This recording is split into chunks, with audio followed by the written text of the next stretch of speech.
सच्चाई के राह पर चलने वालों को जास्ती दुख क्यों होता है?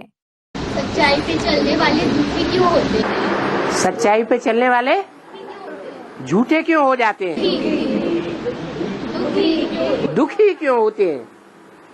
क्योंकि सतयुग में सुख देने वालों का राज्य होता है।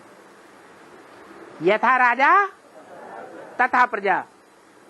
और इसके विपरीत कलयुग में किसका राज्य होता है?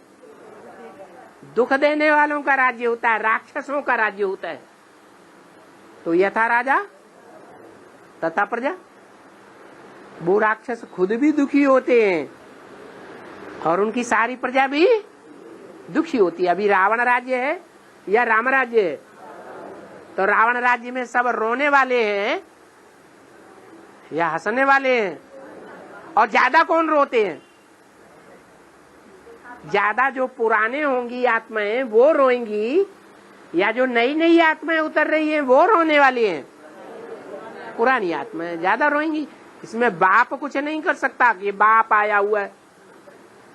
अरे बाप आता है तो क्या देवताओं, देव आत्माओं और राक्षसी आत्माओं के प्रति पार्शलिटी करता है?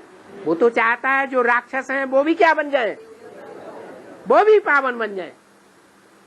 और राक्षसों का भी कल्याण चाहता है तो देवताओं का भी कल्याण चाहता है। इसलिए ये नहीं कह सकते बाप आया है तो हम दुखी क्यों हैं।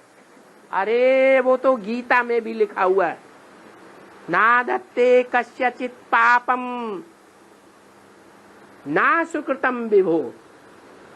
भगवान किसी के पाप धारण नहीं करेगा और किसी के पुण्य भी धारण नहीं करता है।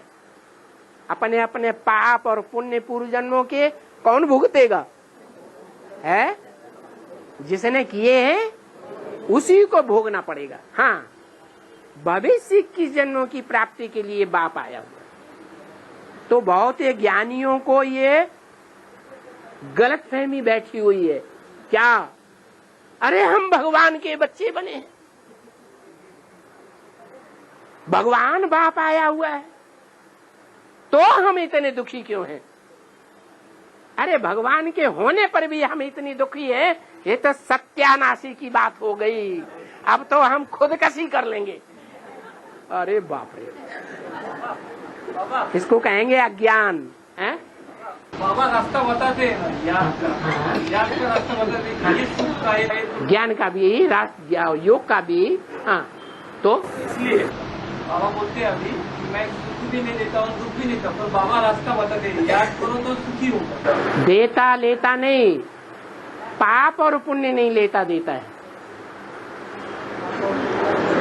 देता तो है, ज्ञान देता है ना। ऐसे कैसे कहेंगे बाप कुछ भी नहीं देता है? जो देता है उसकी तो बहुत बड़ी वैल्यू, उससे ज्यादा और किसी चीज की वैल्यू ही नहीं है। नहीं ज्ञान सदसम पवित्रम मिहि विद्यते। क्या इस दुनिया में ज्ञान के अलावा और कोई भी चीज पवित्र नहीं है? और पवित्रता से ही दुनिया के सारे कार्य होते हैं। तो ऐसे नहीं कह सकते कि भगवान बाप आकर कुछ नहीं देता है।